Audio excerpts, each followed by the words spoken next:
带你追查事件真相，掌握政局变化。观众朋友你好，欢迎加入新闻大白话，我是主持人谭一文。节目一开始来介绍今天的特别来宾，首先是国际政治专家赖岳谦。主持人好，观众朋友大家好。还有退役少将厉正杰。一轮好，各位观众大家好。以及淡大财经系教授聂建中老师。主持人还有观众大家好。好，观众朋友们要持续带大家来掌握到现在中国大陆的军力发展哦，是步步进逼。我们先看到的就是路透有取得美国国防部的一份报告草案，好，里头就揭露说中国大陆军方最新在3处飞弹发射井群装填了超过100枚的洲际弹道飞弹东风31，而且他不打算要跟其他国家进行军备控制谈判，那凸显的就是北京日益加剧的军事扩张野心。好，那甚至现在他们的军事人事也有新的变动，也就是呢，中国大陆的解放军东部以及中部2大战区的司令员在22号宣布补实，也就是原本东部战区代理司令员杨志斌，还有中部战区空军司令员韩胜言2个人晋升上将，而且分别接掌面对台海的东部战区以及中部战区。好，那新升任的这2位上将都是空军出身，所以就被视为说解放军的军改强调空天一体，攻防兼备，好，强化空军在联合作战中的角色。好，那他们现在也特别针对了超高音速飞弹要进行组队作战。好，这部分呢就叫做这个是凌空天行推出名为这个御空级1000的超高音速导弹。它强调的就是量产基础型跟智能型并行发展，甚至还要主打人工智慧决策跟集群协同作战能力，那就引发了外界的关注。好，这个御空级1000呢，其实被认为 CP 值很高，而且呢，它是传统成本的1/10。那现在用了 AI 智慧下去的话，就等于说它的这个攻击层面可能会更加的要劲。好，那当然现在也看到了万吨大驱除舰的舰艇编队有最新的训练现场。好，我们看到画面这是南部战区的海军有多型的舰艇组成了编队，开展实战化的训练。好，这次训练是按照背靠背的方式来进行，将突发、特勤等实战要素贯穿全程。好，这背靠背意思就是说它是真打实弹那模拟最真实的战场环境。好，所以我们也可以看到中国大陆的这个军事力量正在扩大当中。那日本这边其实有这样的氛围，好，就是高市的军事也在扩张但是这也让这个中国大陆人民日报终身也发文批评说日本没有算也不敢算的，就是作为战争侵略国跟战败国应该承担的历史责任跟国际义务。他说历史的账本清晰记录着国家走过的道路，日本应该快还上历史的欠账，端正历史的认知，要坚持走和平发展的道路。好，那前几天我们也特别讨论到说日本的首相官邸有高官说他支持永和。好，那这件事情当然引发了这个美国的讨论跟美国的这个驳斥。那中国大陆这边的态度当然是认为说蛮震惊的好，林健说日本政府高官发表了日本应拥有核武器的言论，他说中方感到震惊，那日本右翼势力谋求再军事化的野心真的是昭然若揭。好，那日本敢做核弹吗？好，美国绝对是第一个翻脸好，我也同意这样的说法。我们来看到这个分析是讲说美国对日本永和的态度是表面急刹车，但是背后下狠手，因为48小时之内2次的表态就是最好的证明。我们也来看到这时间轴是12月18号，这是这个日本官邸的这个高官放话说日本应该要拥有核武。好，那再隔一天美国国务院就赶紧表态说日本是核不扩散的国际领导者明则是抬举，实则是画上了红线，要逼日本恪守非核的立场。好，那再隔一天，也就是20号，美国又在强调对日本的核子保护伞绝对管用，意思就是有我罩着，你没必要搞核弹。好，这波操作既给了日本台阶，又亮出了底牌，就是叫日本啊别想脱离我掌控的警告。好，那当然现在中日之间的关系比较复杂那美国又跟中国大陆希望能够交好，习近平明年还要去中国，所以现在日本这边捣乱确实会坏了很多的大事啊。好，我们看到美国啊，大家就想说，它到底如果真的发生了一些问题，会不会为日本来撑腰我们先看到冲绳这里，好，因为冲绳蛮多人是对美军蛮不满的，因为美军的性暴力案不断的在发生。好，冲绳县议会全体一致也通过有一份要致日本中央政府的意见书，希望日本政府要采取有效的措施，防止发生此类的案件。好，那美国在美试射7次顺利日本防卫省19号也表示说，他们要强化防区外打击能力，而研发了12式陆基反舰飞弹。那这个月在美国的加州已经进行了实弹测试，那顺利获得了射击相关的参数，那就希望在2026年3月之前要完成研发精进的工作。那后续要部署的就是在九州还有静冈等地区进行驻地规划。好，那我们也看到日本防相，也就是小泉进次郎动作频频。好，他现在也到了长崎县的佐世保市的陆上自卫队香浦驻地来视察离岛防卫专门部队的水陆机动团。好，那也看到宣布对台军售之后，卢比欧对华的语调急转，那美国的鹰派变脸也让日本蛮心慌的。好，为什么日本心慌呢？这是前所未有的恐慌在分析上面认为，卢比欧在记者会上首次公开承认中日之间有一些紧张关系。尽管强调日本是美国重要的盟友，但同时他也把中国视为美国未来必须持续打交道的重要对象，所以将中国置于美国外交策略当中的一个重要地位。好，所以大家就说现在日本真的也算是进退两难，因为是不是沦为川普对华交易的筹码？好，所以现在整个战局在中日美之间变得更相复杂。那当然，中国大陆还是持续的秀它的军事肌肉。我们先问赖教授，美国的中国军力报告书在每一年的12月，在圣诞节以前一定要出来那在去年的时候，应该是在12月17号左右但是到今天已经22号了，他们的军力报告书还是没有出来，大家都在问为什么那目前有放出一些讯息，就是说他们认为中国大陆在蒙古这个地方有一些警射的，大概有3个地方。每个地方大概会有100枚左右，这个东风31，那这个是属于洲际的弹道导弹，可以打到美国的本土。他们认为中国大陆把这一些美国无法在第一级就摧毁的这个核武器放在这些地方，是确保中国大陆对美国有足够能力的核反击力那换言之，也就是说，我们讲的就是相互保证毁灭，这个是能够遏制你使用武力、使用核武的一个最重要的一个前提。美国有5000多枚的导弹，目前装在核弹头，装在这个载具上面大概是有1550枚左右，因为这是美国跟俄罗斯所签订的条约，也就是说，我们有核弹头5500多枚，但是能够装在载具，就是发射器上面的，只能够维持1500枚，550枚以下不能超过。那问题就在于中国大陆不到1000枚。可是我不到1000枚，我还能够让你不敢使用核武，那这个就是让你摧毁不了我有保有反击的能力。那一般我们就这样的3位一体的一种反卫能力，那个反击能力，不管是空射的，或是潜射的，或是地面射击的，那这样的话就会造成美国对中国大陆不敢也不能使用核武。一旦是如此的话，那美国跟中国大陆如果未来为了台海而交战，只能用正规的武器来打。只能用正规武器来打，美国又发现大陆在离沿海1000多公里的地方都装有这种中程的弹道导弹。那这种超高音速精准的这个中程的弹道导弹是专门来打美国的航母跟美国的战舰的。那这个就逼得美国的航母战斗群不能靠近台湾的周边。这个是赫格塞斯自己也说，即使我 all in 把10个航母战斗群都压过去，大陆15枚导弹就可以把我的10个航母战斗群、航空母舰击沉了。那我们从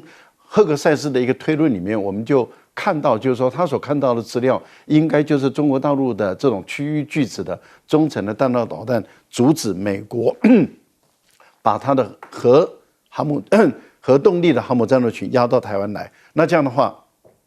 两岸之间爆发冲突，美国根本进不来了。对，我想这个是目前解放军所具有的能力。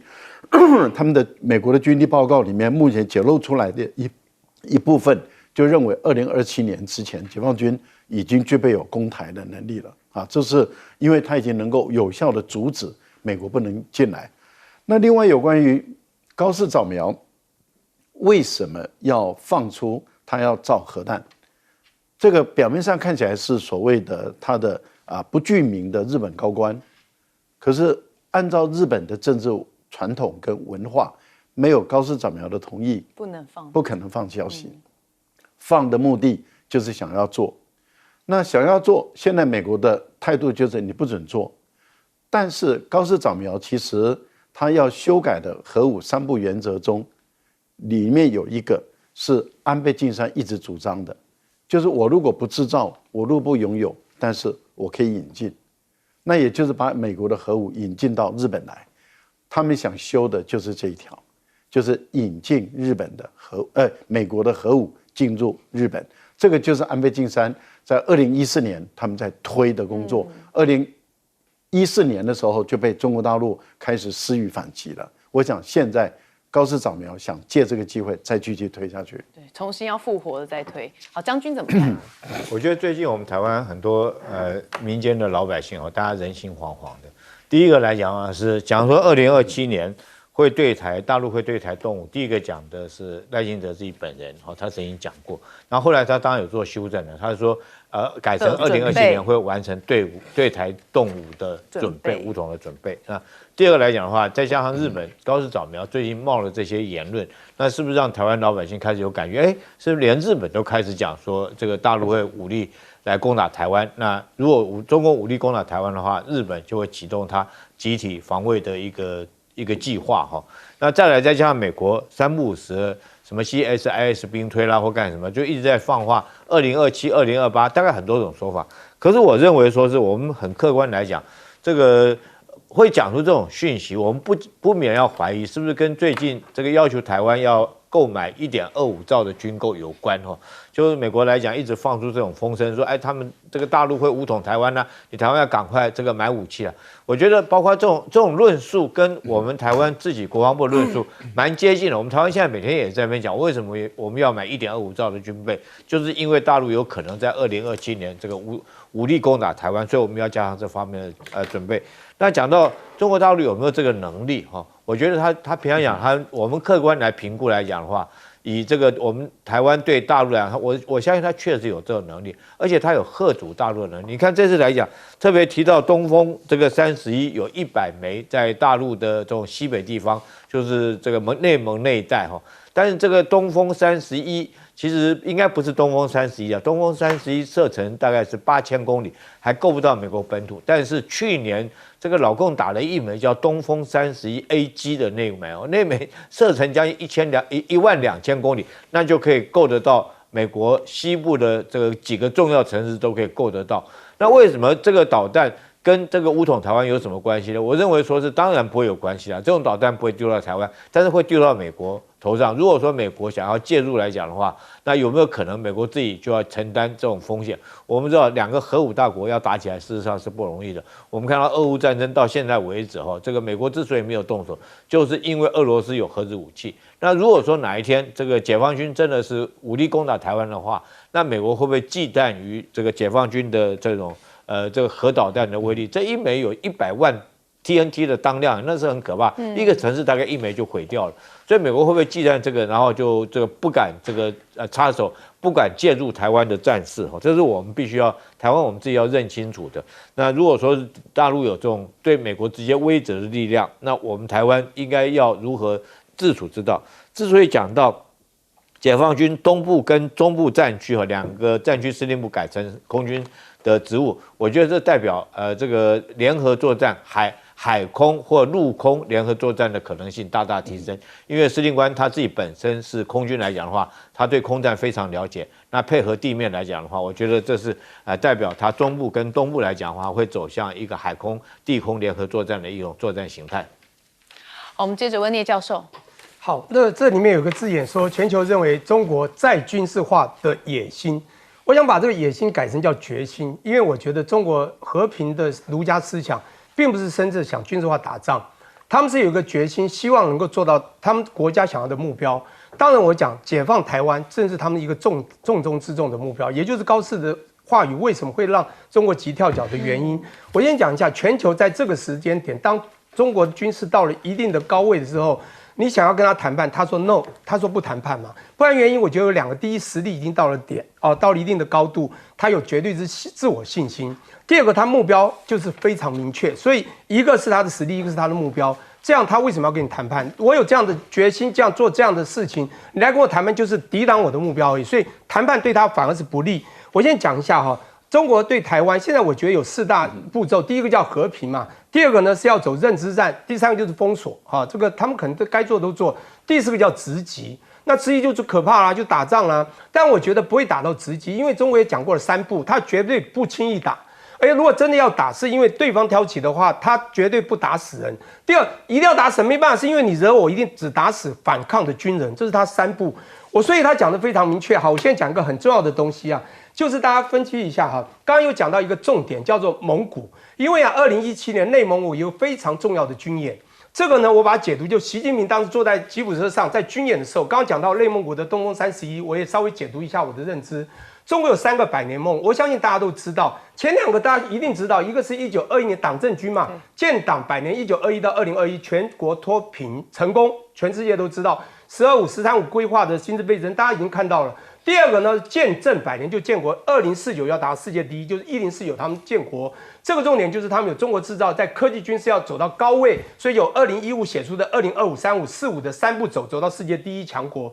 第3个很重要，都隐性的叫做党政军的军，解放军是1927年成立。2027他们早就在文明起要解放台湾，所以现在大家讲说解放台湾这个事情，不是我危言耸听，是他们并没有要打，也不是要打人，就是他觉得这么久了，历史该回归了，还有当习近平任内该做的事情，我必须这样解读，就这个东西很重要。为什么内蒙古是2017，他们都照计划走，10年2027就要到。刚讲这个东风31，我也稍微爬文了解了一下，东风31是洲际导弹嘛，刚刚讲到它可以打多久？最早的31是打8000公里，没有错。可是到了31B 的时候，它刚出现了 AG， 还有31B 的更厉害叫 BJ， 是今年2025出现的。那个 AG 是2017打到1万公里，它现在打到12000公里。请问一下，北京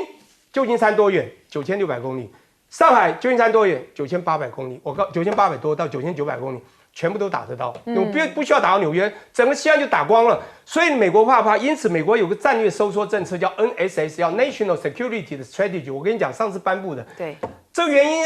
您刚刚不是讲到日本恐慌 ？No， 美国更恐慌。现在美国军事实力都知道，我们根本就基本上打不过了。所以我们缩小版，你们所有我的盟国，你们要自立自强，要靠自己。我可以给你军事，你一定要协同要打，因为我打不过了。他们已经散发这种讯息，所以 Rubio 他并不会懂，他是一个商务部长，他不懂军事啊。坦白说，川普都不一定懂，但非常明显的军事，他们的五角大厦的军人都告诉他们，我们打不过，我们的所有策略一定要收缩版。然后中国要怎么做？可能我们要跟他用谈的，然后各拿利益，你不要再去惹他了，否则我们会很惨。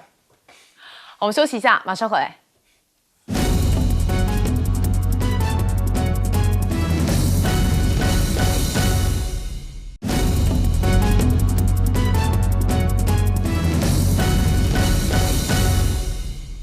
川普又出招了，他最新跟外交有关。我们来看到啊，其实他现在要来整顿外交体系，召回了近30名的大使跟资深外交官。大家还记得吗？他之前也曾经召回过军官说全球的800名军官。好，这一听一轮就知道没什么好事。好，我们来看一下内文是什么。他说他正在召回近30名大使跟其他资深职业外交官，那要确保就是各地使馆反映美国优先的施政重点。那被召回的人员主要来自美国驻非洲跟亚洲的外交机构，那都是是在拜登政府时期上任的。好，所以这个我刚才说不寻常，而且也没什么好事。果然呢，我们看到美国外交人员协会的发言人认为这样的程序很不寻常，突如其来，而且缺乏说明的召回行动，反映出制度性的破坏跟政治化的同样模式。那这种情况已经损害了美国的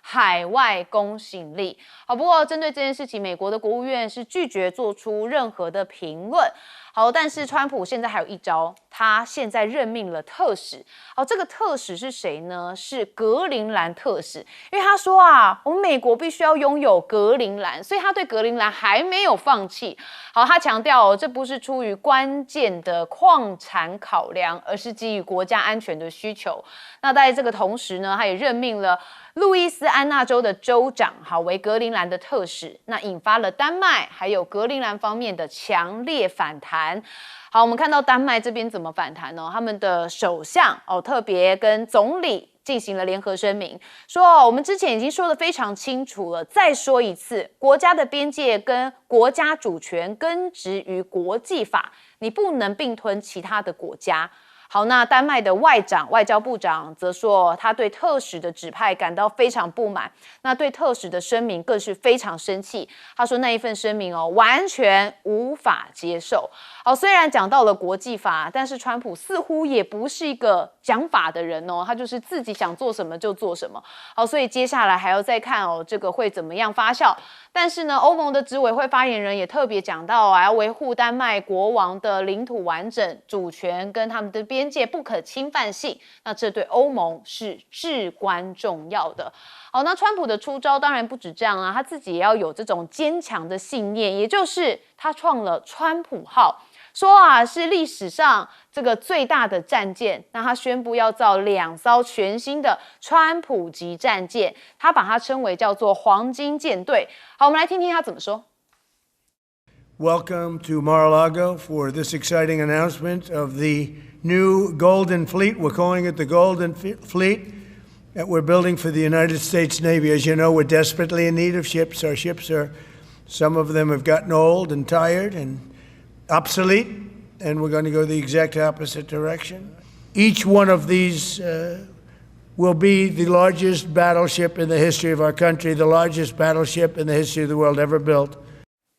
我们看到他是宣布要计划建造2艘全新的川普级战舰，而且还形容这是一个优于现有舰艇的作战船舰，而且会有助于维持美国的军事霸权，重振美国的造船业，而且让全世界的敌人心生畏惧。所以他也把这个名字取成川普号。好，那这川普级的战舰更大、更快、更猛100倍但是卫报说自恋症又发作了我看到川普号的时候也是一样的感觉就是他非常的自恋，连战舰都要取自己的名字。好，但是美国海军还发生了一件事情，也就是他们腰斩了星座级的巡防舰，转向变成了传奇级。好，那这个是以海岸防卫队传奇级的巡舰为基础那海军这边就说我们打造了海军新一代的巡防舰，叫 FFX。好，那这个是以杭廷顿英格尔斯的工业公司既有的设备来进行改装。好，目标在2028年前要让首艘的新型巡防舰来下水。好，所以原本是星座级但是后来转成了传奇级，这也让星座级的这个厂商非常不满那这个集团就发文回酸说主导该案的美国海军这个海洋系统的司令部频繁的更改设计的毛病而且还用过来人的语气鼓励承接该案的刚刚我讲的这个英格斯的杭廷顿船厂说祝你好运作结，那不带脏字的嘲讽了美国海军。但后来我去看这篇文已经被删了，可能有被关切。好，那我们也再看到川普的2.0国家安全战略到底该如何解读。 CNN 的节目主持人他就有特别讲说，作为全球性的经济跟军事霸权，美国只能聚焦在西半球，毫无意义，那甚至可能沦为区域强权，会重演2战时代的悲剧。好，讲到二战其实大家就比较敏感，因为算是近代史非常惨烈的一役啊。好，那川普现在到底管不管美国经济呢？看到联准会的理事米兰啊，他说如果我们不下调政策利率，会面临风险，而且短期内预计不会出现经济下行，但失业率上升应该会促使联准会的官员继续降息。那川普的关税也面临判决，现在白宫的顾问啊也特别有讲说，我们确实预期最高法院会做出对他们有利于的判决，好，但也极不可能要求大规模的退税。因为要将这些退税发放出去，在行政作业上面会是一大难题。那美国的经济出现了一些状况，甚至大家说现在受是一个 K 型的经济走向，也就是富人豪花，但是基层非常的苦，要勒紧荷包。好，我们先问赖教授，包含的是格陵兰，好，现在还要召回外交官。我觉得对于格陵兰的派特使，这个是对于丹麦国家主权的直接侵犯了哦。美国目前看起来，川普已经是启动了他要把格陵兰并吞的一个步骤了。一般来讲是这样的啊，一个国家有主权，我们就会派到这个国家派大使。那如果说这个国家不够大，有的时候我们不见得会派到大使级，可能公使也有可能啊。但是如果是因为特别的任务，例如说这次泰国跟柬埔寨他们彼此之间有征战以后，王毅跟他们两国的外长都打了一个电话，那他们同意要降温的话，中国大陆就派了一个特使，他是泰国柬埔寨的特使，然后来调停他们彼此之间的开火的问题，有特别的任务，有特别的任务。好，那你现在对于丹麦所属的格陵兰岛，这是属于丹麦的，你派了一个特使，而你之前就表明你要把这个格陵兰把它从丹麦这边剥离出去。那剥离的方法，它目前来讲，第一个就是先独立出来，所以你等于是你这个特使就要去推动格陵兰脱离丹麦而独立。所以第一步骤是先独立，第二步骤就是并入公投，加入美国，成为美国的一个特别行政区之类的这样的一个情形，那不是就直接侵犯到丹麦的国家主权了。所以丹麦就感觉到被霸凌了，他们当然表达抗议。可是问题就在于，丹麦是欧盟的会员国，那理论上讲，当欧盟的27个会员国中有任何一个国家受到霸凌的话，其他的国家要站在丹麦这边来去支持丹麦，这个才是他们当初建同盟的目的嘛。结果我们没有看到冯德莱恩，就是欧盟的执委会主席有跳出来抗议反对，也没看到欧洲的其他的大国，像法国啦、马克龙啦，或者是德国的默兹啦，或者是梅拉尼亚，意大利的总理，他们竟然没有一个大国跳出来说，我们强烈的反对你美国派特使到格陵兰。这代表什么？代表就是说，原来欧盟是如此的脆弱不堪，这个是很可悲的一件事情。所以现在看起来，丹麦就是被美国霸凌定了啊！我觉得这个现象这样子一直走下去，对丹麦不是一件好事情，对欧盟也不是好事，因为欧盟就显得不可靠了。这难怪普丁说，乌克兰你可以加入欧盟，但是不可以加入北约。这个就是你可以看出来，他们根本瞧不起欧盟这样的一个组织了。好，川普他想要造3到4万吨级的战列舰，哇，这个是有史以来最大的战舰。那你要用核动力，还是要用传统的这才有的动力？然后它这么大的一个大区要跑多快？我实在是怀疑，因为我们都知道，这个出云号也不过就4万吨，对，然后法国的戴高乐号4.6万吨，它要造一个战列舰要3到4万吨，祝福你。好，将军怎么看？我觉得川普虽然说我们必须要承认他是爱好和平的，因为他一直想拿诺贝尔和平奖，但是他本质上面他还是一个军武迷而且他好不容易当上总统，他一定要实现他小时候那种造大军舰的那种梦想，好不容易要当上总统，我觉得他现在把造军舰当作乐高积木在那边拼出一个他想象中的军舰，有这么简单吗？大家不要当做笑话。我觉得你看啊，美国的前国防部长艾斯培在他的回忆录里面就特别讲，这个他们把这个军舰的这个相片拿给他选的时候，那他形容川普在选这些军舰的样型的时候，他是在选游轮这我讲的是游艇的那种游艇，好像慢慢看，他纯粹就是这个外贸协会哪一艘军舰好看，他就选哪一艘。最后他曾经冒了一句话，他说我们的这种福特级航空母舰那个舰岛为什么要坐在旁边？好丑啊！他说可不可以改成在中间？哈，这是艾斯培在他回忆录里面千真万确讲过的话。所以川普来讲，他现在当上总统，他权力最大，那旁边有一票子狗。这个拍马屁的，那迎合他的说法，他现在要造2艘。第一个我们讲说造2艘，一个舰队没有说只有造2艘，为什么你成本就不划算嘛？那你当然如果说是你能够造的数量越多，当然你成本整个会降下来，所以不可能降2艘啊。2艘他还特别，他最喜欢这个第一个，我觉得就军舰哈那种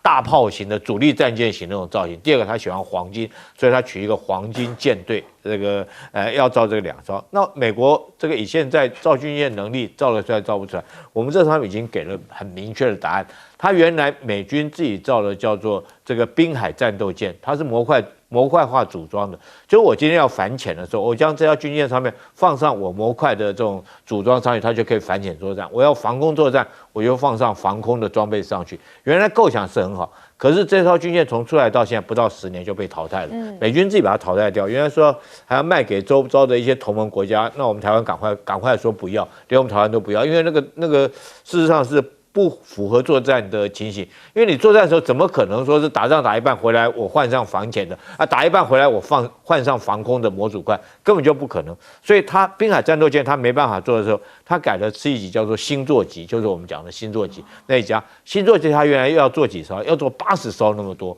为什么？就是我刚刚讲的，它做到80艘，它成本就可以压下来。但是很遗憾的，它因为设计的不良它没有办法容纳以后后续的武器能够装上去，因为未来舰艇是不断的精进嘛，那所以它改成20艘，但是现在连20艘做不出来，做2艘它就喊停了。现在用另外1艘的这种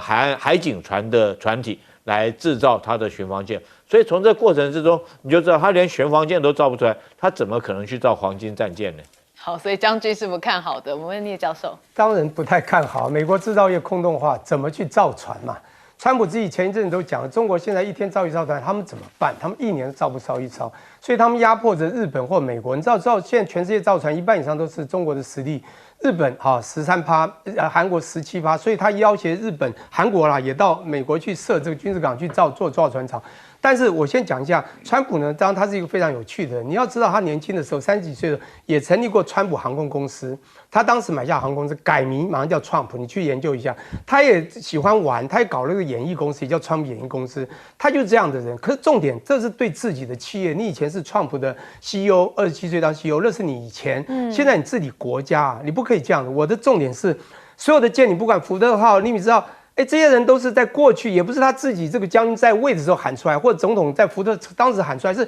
事后人觉得你很棒，纪念你，不是都是后人追加吗？他自己在任就希望把自己什么东西都放在身上，就好像在学校一个这个院长或者什么一个行政人员。当然，学校有很多的奖要颁，这个呢有权利的人就全部都给自己，比如这个绩优什么奖就自己编嘛，都给自己就好，都不用给别的老师啊。教学优良什么都可以给自己就好，他是这样的一个人，你知道吗？我现在要编川普的舰号，就要开始。重点这是2级啊，第一个你要编可以，你的想法很好，就是你自己的想很怪。那但是怎么做，这是一个，还要造最强的。那第二个是他讲的也有道理啊，因为他讲回忆到。他用这个很有道理的东西说现在不管尼米兹号的这个10艘，或者这个福特舰1艘，我跟你讲，他们都太旧了，太老了，一坏了，前一阵子不掉了飞机下去吗？一坏了，维修后勤都不够，这是一个重点，很有趣哦，所以大家去想想它这个。第二个，我要讲一个很快的东西，叫格陵兰，这是世界非常大的岛，这个岛呢非常之大，它有216万。6000这样的方公里，是台湾将近66倍。我跟各位报告一下，这个岛上只有5万多人，56000多人。那么讲不好听，台北啊，你自己想啊，西门町到东区南部，你就说西门町到这个剑潭好了，你6乘6 36，等于这个全部里面只能看到1个人。你看他人口密度多低，他为什么要？你说他不是为了矿的？当然是啊，他当时一上任的前几个礼拜就讲了，我们美国只有180万公吨的什么稀土，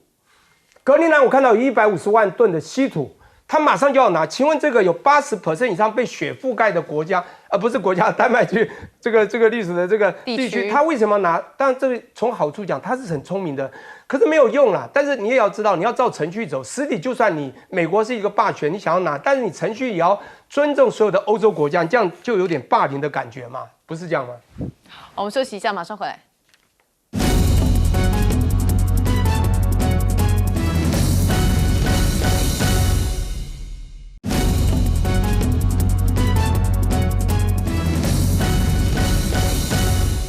好，讲到无人机，大家就会想到的是中国大陆的大疆无人机，但是现在美国要禁止哦，包含是中国大疆，还有所有外国制的无人机跟零组件纳入了国安这个风险列管的名单，而且他说要接受到这个美国的获准进口或是销售的批准才行。但是大疆这边认为非常的失望哦，说根本没有任何的证据，而是反映出保护主义跟开放市场的原则相悖。好，那就说大疆现在为何这么强？因为吃下了70%全球无人机的市场。好，日经就有拆解零件之后，发现低成本的秘密。那我们也看到辉达的 H200，渴望明年的农历年前出货到中国。好，川普的政府已经松绑禁令，但问题就在还要等待中方的核准。好，另外沙烏地阿拉伯也豪掷千亿哦，他们现在也想要发展 AI， 但是不买美国芯，牵手中国，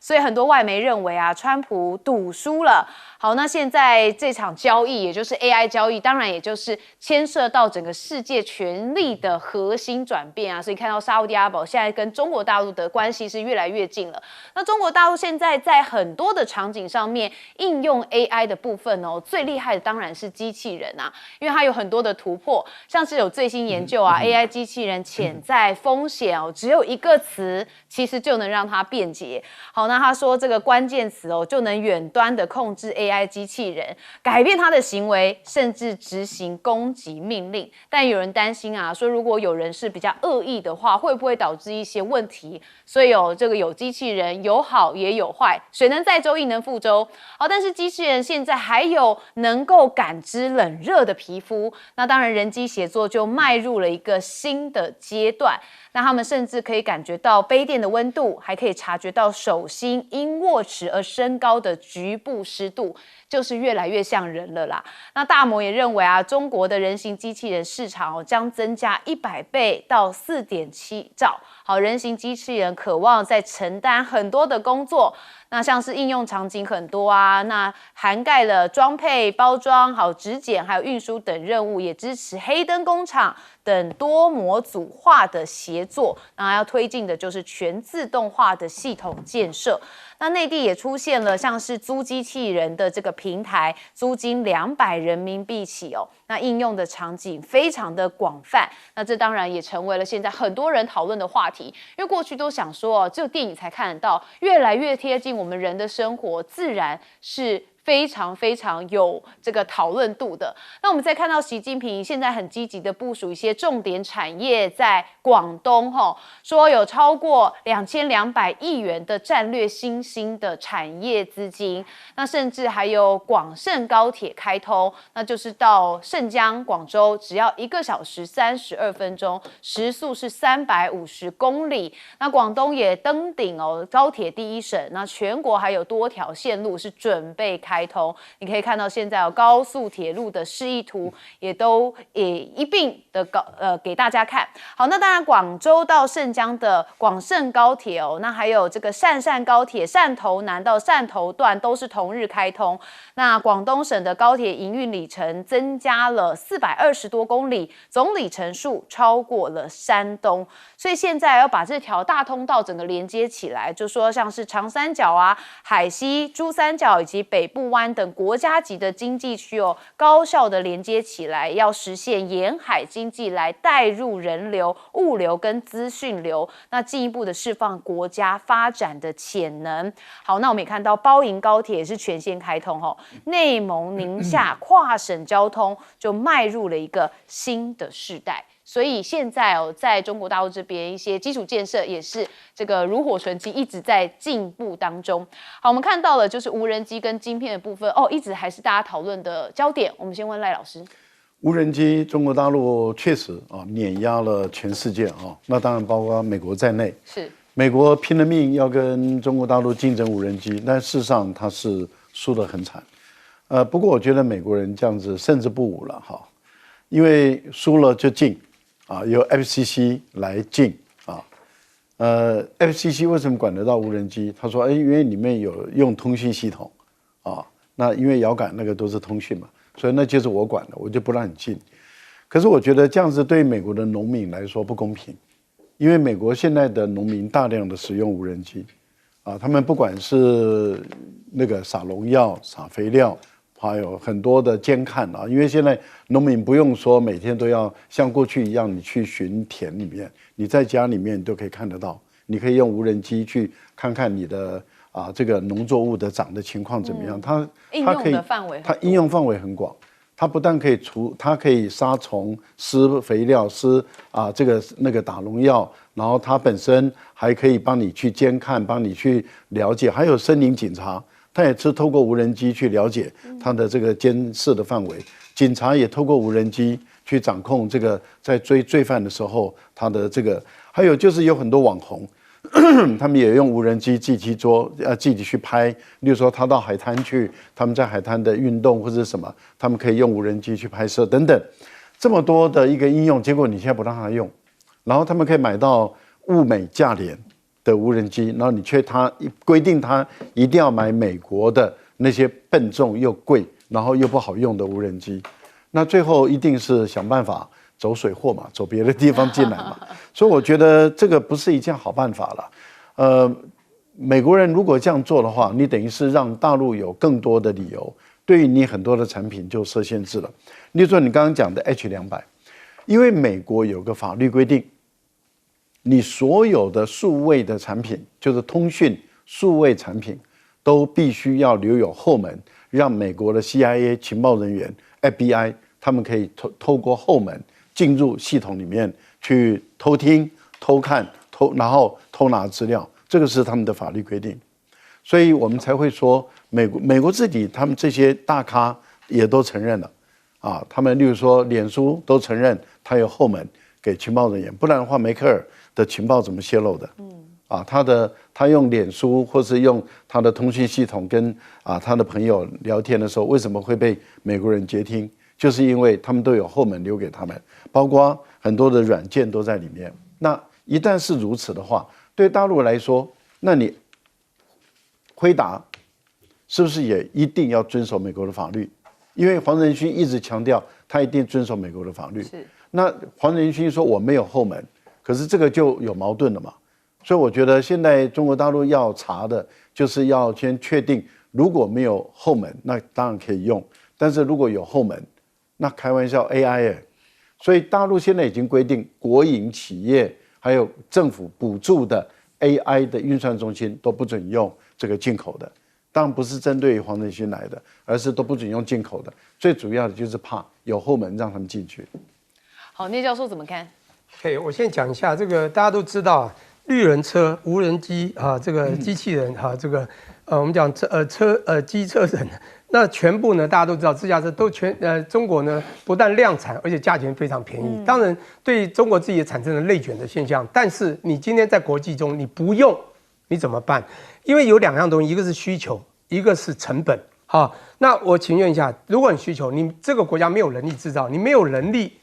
你怎么办？你就不能，你必须进口啊。但你有能力，你才能禁止啊。这两个禁一个是禁止，一个是进口啊。所以你应该是鼓励禁才对。反观 H200， 实际上中国寒武纪也好，新凯也好，有很多已经做到了一定水位，其实可以打击到 H200。虽然它的算力在突发就超过以前 H20， 它不要20，但有6倍的算力。因此，他觉得 H200在某些民营国家还是需要，但是它必须经过中国审。它严审之后呢，如果你真的需要，你要告诉我要多少，然后去用，要不然就用国内的。中国用的是一个聪明方式，我需要的我要，美国不是，我需要还是不要。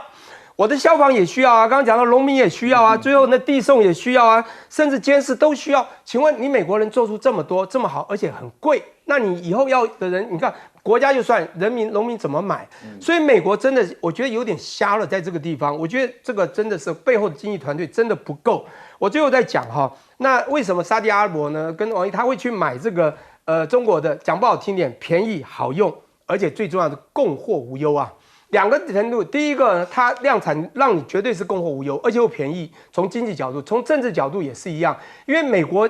看中国的差异在，中国还是用儒家的思想，在跟全世界都是用和的方式，用互惠方式在做。而美国当然喊到互惠川普一直喊 fairness 嘛，要互惠，要 reciprocal， 但他真正在做的，你看一上任的4月2号就打关税。有没有互惠，大家都明眼人看得非常清楚。因此，我觉得现在很多的国家，在美国势力还是最大，比别人都很大的时候，大家都会怕你，而不敢跟你真正和。可是真正到你势力已经被另外一个，而且对我比较友好，还可以给我便宜好用、供货无忧的，你觉得他会选谁？因此，这个还不是沙特阿拉伯，将来还会有别的国家可能都会跟进。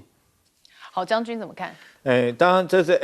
H200哈，美国突然开放说愿意卖给中国，但是中国好像表现得很冷淡。那当然，意兴阑珊。对，意兴阑珊。让黄仁勋这个兴致勃勃的说他已经准备了4万多颗的晶片要开始出货，可是中国好像没有什么反应，也没有说表示欢迎啊，或者是感谢美国，完全没有。那代表什么意思呢？我觉得中国在AI 晶片方面，他大概已经看透了美国这种小院高墙，然后后续来讲会持续的用科技围堵的方式来限制中国的发展，所以中国必须要断奶，在 AI 晶片上面，它就必须要断奶。怎么样断奶呢？当然，我现在自己做的晶片不如你美国，可是我只要假以时日，我只要养活自己的这些AI 的这个企业来讲的话，我现在培养它，我这个买自己的晶片，虽然你现在做的东西不是很好，可是我持续给你灌奶水之后，那总有一天你会继续茁壮，继续长大。目前来讲，中国在 AI 晶片上面号称有这个 AI 的3雄一个是木犀，一个是摩尔线程，一个是寒武纪，这3家。那这个摩尔线程的时候，它刚上市的时候，它的股价当天就暴冲400%，结果没想到木犀在上市的时候更可怕，一天冲到700%，你看那个价位。所以对中国老百姓来讲啊，他们对他非常的有信心。那木犀这个老板他本身他这个是曾经是在 AMD 里面当员工，所以他回到中国来自己创业。他现在所做出来的硒500已经做出来了，他现在设计的是硒600已经开始量产了。但他这个量产从开始 IP 的这个设计，一直到晶圆的制造，到最后的封装测试，都是中国本土化作业完成的，所以中国自己有这个实力做得出来。当然，它的效能来讲，听说它的效能大概比照 A100左右，就是 NVIDIA 的A100的算力大概比照 A100，当然可能还比不上 H200，那更不要说是贝克威尔。但贝克威尔那款晶片，你根本就美国不可能卖给你嘛。那如果说是你与其在这种状况之下，我如果说能够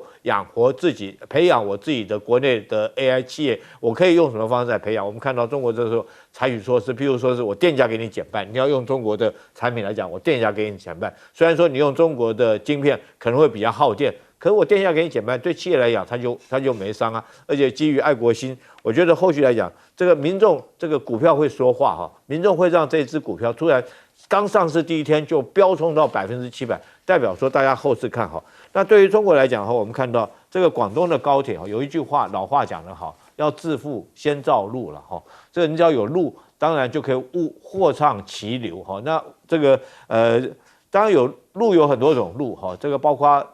陆路，包括铁路，包括港口运输，包括机场运输，然后甚至于当然高铁的运输是有它的这种最大一个效能。第一个它速度快，第二个它有弹性对路上运输来讲是很好。但是大家不要忘了，还有一种路，我觉得是未来中国一定会发展的路，那叫网路。